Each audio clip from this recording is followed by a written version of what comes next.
Hey YouTube, this is Zach with Achilles Financial, and today we're going to be covering STEM earnings for Q4 2021. So today's date is February 24th, and it is a Thursday after hours. So if you missed it, we did watch the earnings report live on the channel. That video should still be up, or you can go to the STEM website that's going to be linked in the description if you would like to download the earnings report that I'll be looking at, as well as listen to that conference call. There were a number of key items of news that came out today that we'll be discussing. This will be a longer video, so buckle in and let's get started. I would highlight what I've got available on screen is the price for STEM as it came out throughout the day. A lot of this was driven at the beginning of the day up until European close, which occurred right at 11 a.m. Eastern time. We saw that continue spike upwards, and that was largely caused by a deal with ERCOT, and forgive me if I'm mispronouncing that, but it is a large distributor of energy and a big supplier of energy in Texas. And that is going to be a massive deal, and we'll go more in depth into what that is and how that's going to affect STEM going forward.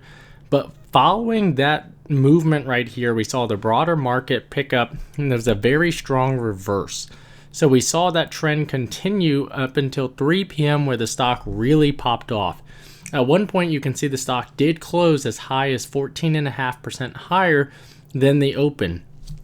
Keep in mind that in pre-market, the stock was as low as $8.92. So this was a lot of movement for a stock.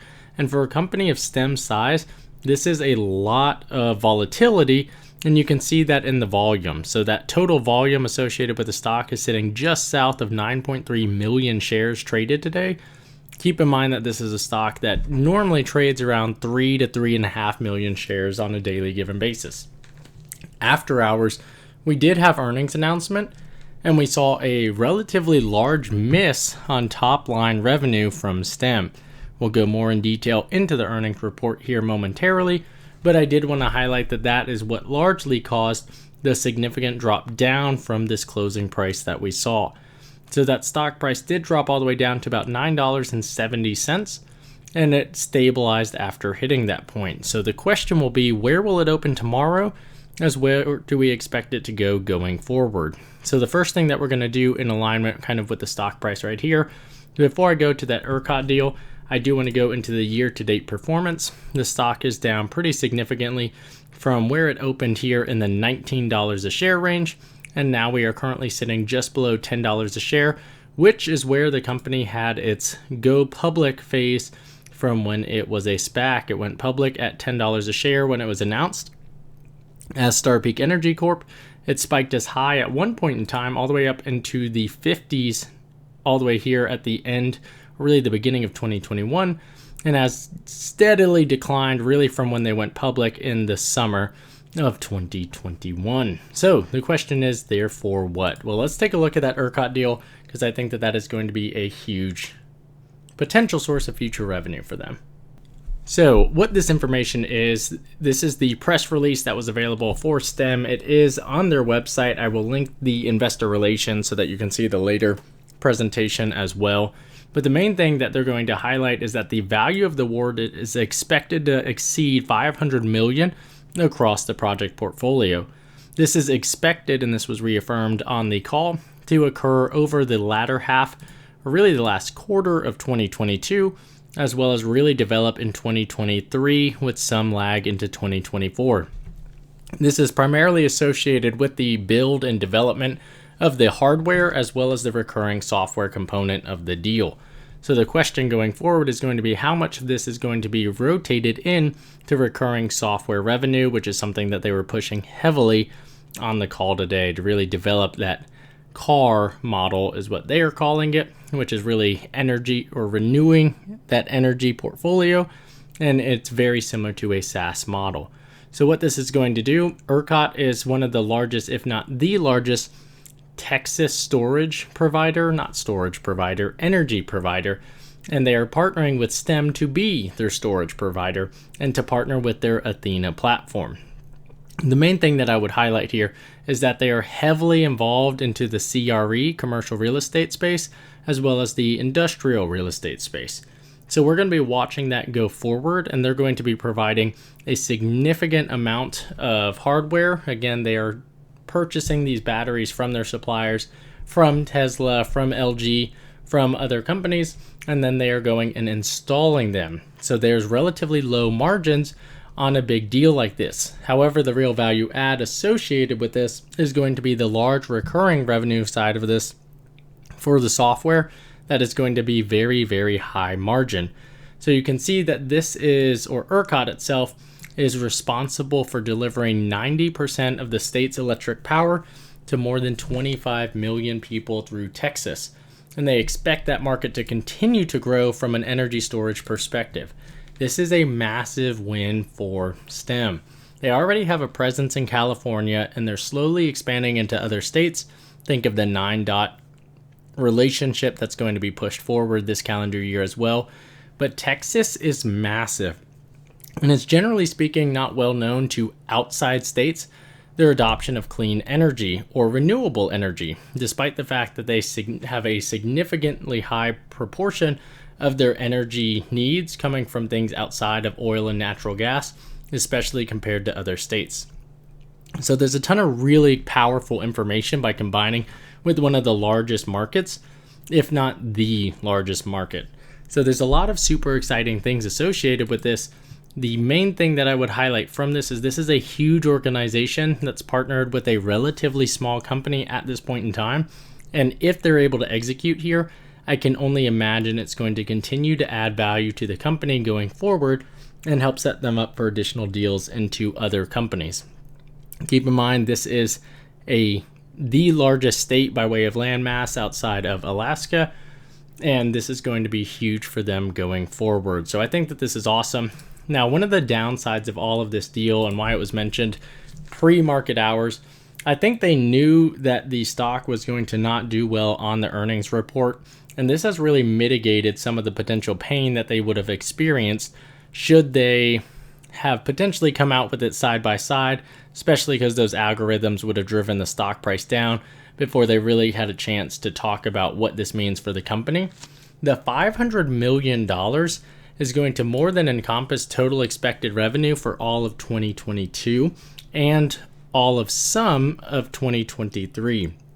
So this is a lot of money, especially from the expectation that a lot of this is going to be locked into a 10-year, a 20-year software contract to continue providing recurring revenue at a very high margin.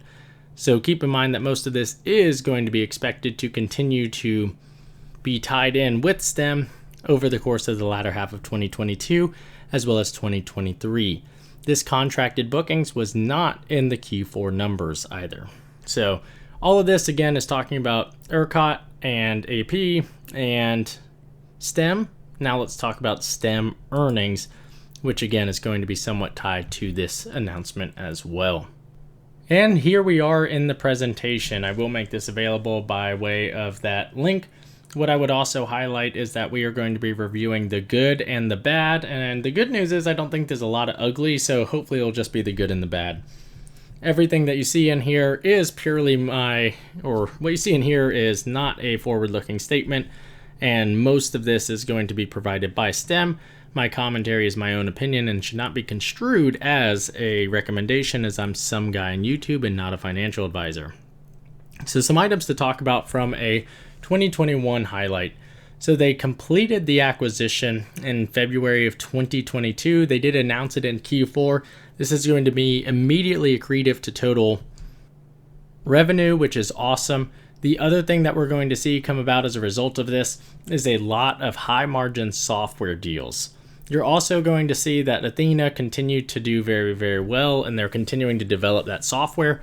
They were able to raise a ton of cash, which one of the things that you'll notice, their cash balance as of the end of Q4 is massive because they had not closed on Also Energy and they had raised a ton of cash. So it was north of $900 million. That's going to be lower after the acquisition of Also Energy. I would also highlight that their bookings continued to grow at an incredibly high amount, which is super beneficial because this was a record quarter for them and the bookings continued to outpace what they were delivering on from a revenue perspective. Every single video I highlight this bookings number is super important because a lot of SPAC presentations talk about this potential revenue. Well, the bookings means it's already under contract. They've already paid in some cases, and all they have to do is deliver on it to be able to recognize that revenue. The big bad associated with this earnings report is this revenue is nearly $20 million lower than expectations, and that's largely driven by 3 large projects that were pushed off into this calendar year based on supply chain information. So the good news is we have a very, very long backlog that just needs to go and get delivered on, and those bookings continue to keep piling up. So what we're going to be looking for is the expectation to have over $1 billion in commercial bookings in the second half of 2021 and 2022. So that is a massive amount of money for a company that, keep in mind, last year had around 50 million in total revenue. So they've more than 300%ed that growth, which is awesome. Again, a lot to like here. The company continues to execute. You're going to see a lot of noise on this 53 million. What I'm going to highlight is that the company did not lose that revenue. It just got pushed. So that Q1 information or earnings report is going to be huge to see when did it get pushed to, but the expectation is that it should close in Q2. So going forward, again, you can talk about some of the information available with that available power deal, that ERCOT deal. We talked about that. The main thing here is that this is a 20-year contract for up to 100 sites, and it's going to have a massive impact on the Texas market and should set them up nicely to move into other states as well. Some items that I want to highlight: they closed the acquisition of Also Energy. There's more information here. I would highlight that this is going to continue to help develop the Athena platform, but I will digress as I'm not a huge engineering person and I don't fully understand all of the software nuance associated with it. This explains it very well, so it's available on the screen. Feel free to pause and check it out. So what we're going to be looking at is how can they tie that in? Are they going to be able to continue that explosive growth across the business? Acquisitions can get messy. To pull companies together can get messy. I wish them the best of luck. It's too early to make a tell now, considering this was closed earlier this month. So continuing on, we go down here. They have gone out and purchased a significant amount of batteries that should take care of all of 2022 and some of 2023. You can see that the prices for these batteries continue to go up. Remember that STEM is delivering the batteries, they are not creating them. So they are getting those batteries from companies like Tesla, companies like LG, amongst others. So we're going to continue evaluating what this looks like going forward. And you can see how they tie together to have a strong plan in the future. So something that was also announced over the course of the Q1 is that they are going to be working with 2 Fortune 500 customers. Primarily Penske is the one that I really know. Not familiar with NG personally, but some of the items that's associated here is fleet EV charging is something that is going to be beneficial for the USPS, for a lot of institutions that are purchasing Ford fleet sales. So that's something to watch going forward. I don't expect this to be a massive market for them today, but should they get that demand, I think that it's something that they can go with. My personal opinion is this is more buzzword type of information, and that's why they're taking advantage of that info right now. So if we continue onward, you can talk about some of the financial metrics on a year-over-year basis. This is monster growth, and they continue to do really, really well. As far as adjusted EBITDA concerns, this is something I'd like to continue to see improvement on. The expectation is that we will continue to see negative adjusted earnings on the basis for 2022, and 2023 is the first time we should see a positive version of that going forward. As far as operating metrics go, you can see that backlog has increased by a massive amount. Keep in mind, this is, again, stuff that is under contract and in some cases have already been paid for. They just have to go and deliver that. They also have assets under management has increased by a large amount, and they expect that that's going to continue to increase. The more that this number goes up, the more that we would expect to see additional recurring revenue associated with it, which means higher margins, more profitability going forward. Something that STEM announced on the earnings call today is this contracted annual recurring revenue, or CAR. The expectation here is this is really the SaaS version of annual recurring revenue. And this is showcasing that this is going to be 80% gross margin, low churn because they're under 10, 20-year contracts. But they are going to be using those previously established relationships to be able to just drive continued revenue for very, very low overhead, which means they're going to continue to benefit from having their energy storage platforms in place. So this is super exciting. It's not new information per se. They're just calling it out because, again, that annual recurring revenue is something a lot of companies really like to see. As far as guidance, this is, in my opinion, the largest component of the earnings presentation and why I'm not as worried about the miss on revenue.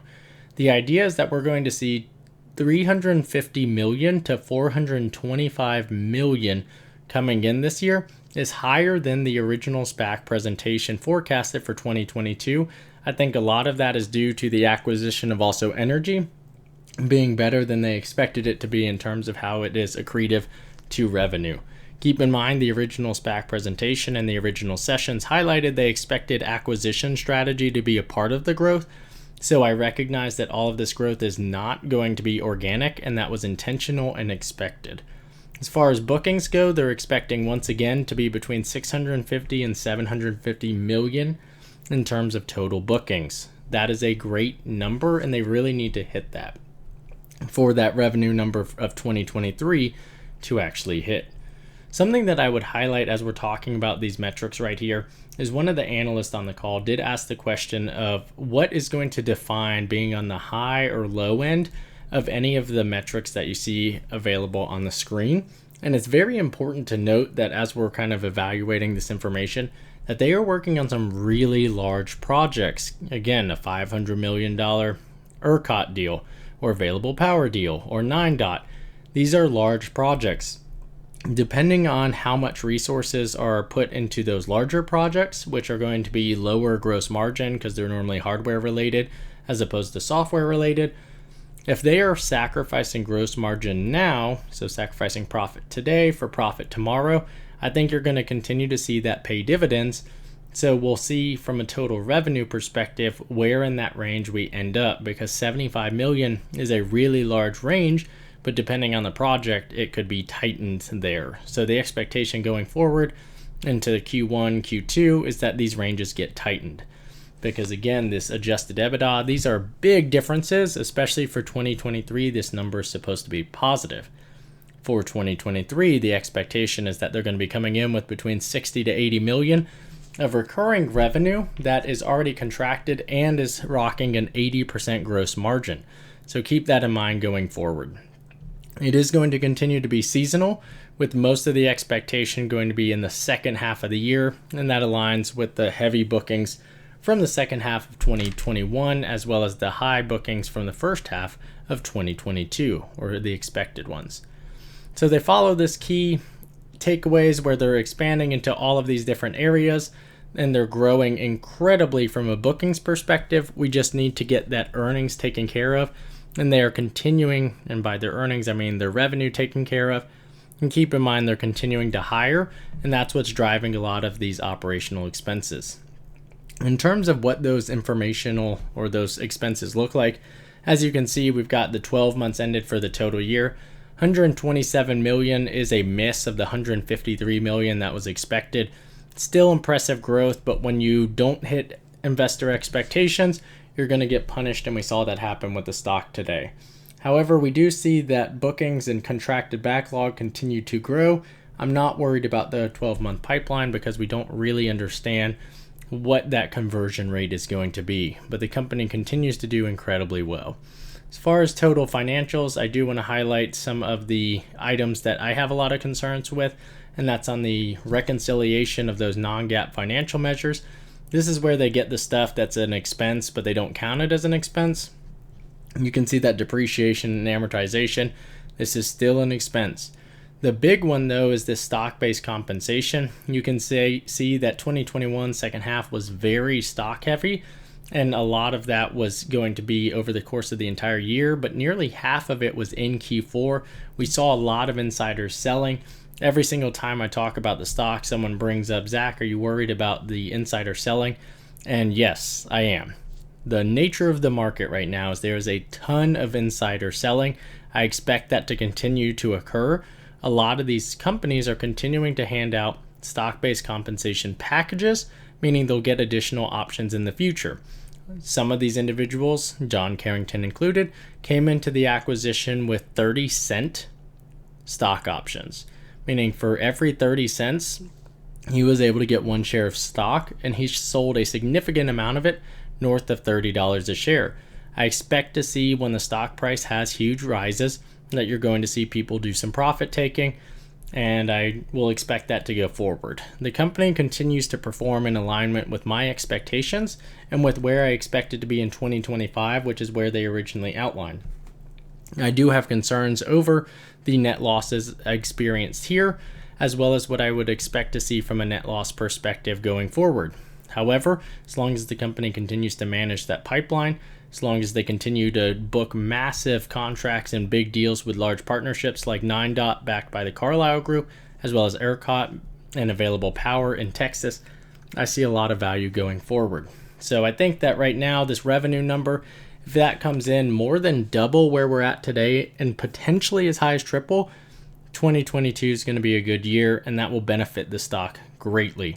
Keep in mind, based on that information, if we go back up here into the forecast and what that expectation is, if they bring in around 300, we'll call it 375 million in revenue, the stock is currently trading at around 1.5 to 1.6 billion in total market cap, which is going to put them at just north or right at a 5x price to sales ratios for total of 2022. Keep in mind, this is a stock that I've been hammering the table on, saying this is going to be a 2025 portfolio stock. If they continue to execute and continue to blow out like this, I still hold on to my expectation that STEM is going to be north of $100 a share in 2025, if not more. Again, just my expectation, just my opinion. I'm not a financial advisor. But I do find this content to be super interesting to me, and I like talking about it and studying the company and following the earnings report. If you found the call earlier today helpful, or if you found this presentation helpful, please leave a like and subscribe. It really helps the channel to grow. If you want to talk about STEM, feel free to join the Discord in the link down in the description. Thanks for watching if you made it this far, and I'll talk to you later.